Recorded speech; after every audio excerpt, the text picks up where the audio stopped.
नमस्कार मित्रांनो, तुमच्या पण फोन पे मधून पैसे ऑटोमॅटिक कट होत असतील तर तुमचा ऑटो पे कसा बंद करायचा ते या व्हिडिओमध्ये मी स्टेप बाय स्टेप सांगणार आहे. कधी कधी लोन, EMI किंवा दुसऱ्या सबस्क्रिप्शन साठी फोन पे मध्ये ऑटो पे चालू झालेला असतो, त्यामुळे ऑटोमॅटिक पैसे कट होऊ शकतात. फक्त काही सेकंदात ऑटो पे बंद करता येतो. चला तर फोन मध्ये पाहूया.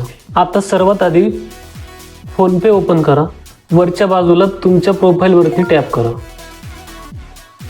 त्यानंतर खालच्या बाजूला तुम्हाला इथं ऑटो पेचं जे सेक्शन आहे ते दिसेल.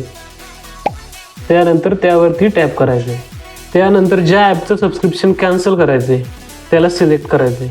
त्यानंतर खालच्या बाजूला डिलीट पेचा जो ऑप्शन आहे तो तुम्हाला दिसेल, त्याच्यावरती टॅप करायचे आणि कन्फर्म केल्यानंतर तुमचं जे ऑटो पे आहे ते बंद होऊन जाणार आहे.